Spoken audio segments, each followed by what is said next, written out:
Nung lumabas ho ako at nagsalita ako at nagdesisyon ako magsalita against sa ating presidente sa kanilang ginagawa or vision nila sa paggamit ng droga. Lahat ho, alam ko na may mangyayari sa akin. Alam ko na meron hong pwedeng pumatay sa akin. Alam ko na malalagay sa alanganin ang pamilya ko. At alam ko, marami ako kaibigan na mawawala. At nangyari ho. Pero pinili ko pa rin pong magpatuloy kasi yun lang ho yung kaya kong ibigay para tumatanda na rin ho ako. And ang hirap din ho sa sitwasyon ko kasi both my parents namatay na ho. Wala akong magulang. And I have 5 kids, 4 na babae. At matitino, matatalino, mababait. I'm so proud of them. And eto lang yun. Yun, katulad nila, Crisette, kami lahat dito. Wala ko kaming inihingi. Hindi ko kami naghanap ng posisyon. Hindi kami nagpapasikat. Ano papasikat? Sikat ka, mamamatay ka. Yan ba yung sikat? Isinasalang mo yung buhay mo. Hindi po joke yung ginagawa namin. Sabi nila, may isa nga akong friend, sabi, why is Cathy, parang, she went ballistic na. Sabi ko, ballistic na kung ballistic. As long nagsasabi ka ng totoo. Ako hindi ko maintindihan yung nangyayari ngayon.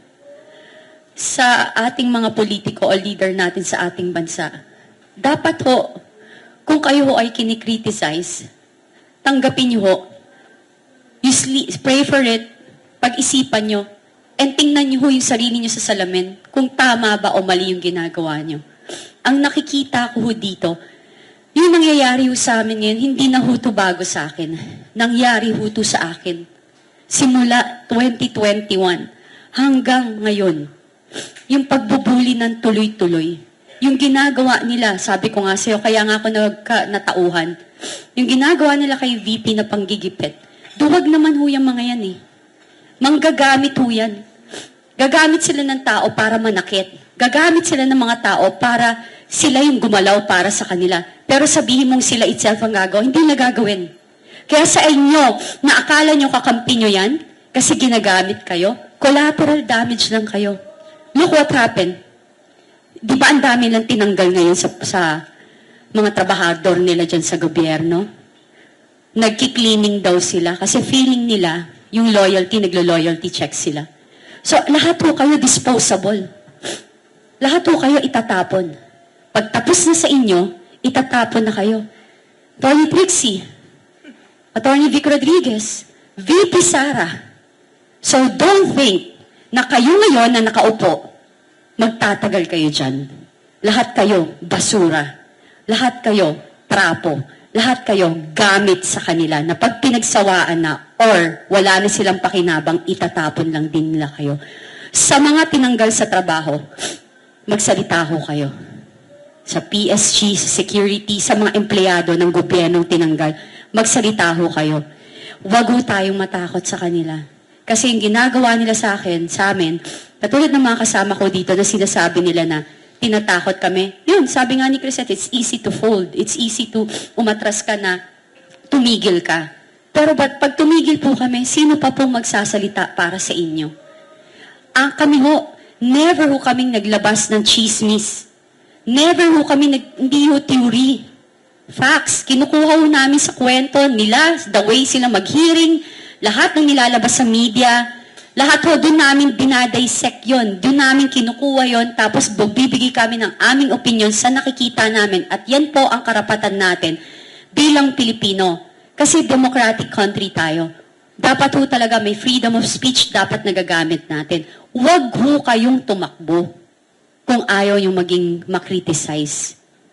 Ang bawat Pilipino ay may karapatang i-question kung ano yung pagkakamali ng sino mang leader na nakaupo sa inyong pwesto. Ngayon, sorry.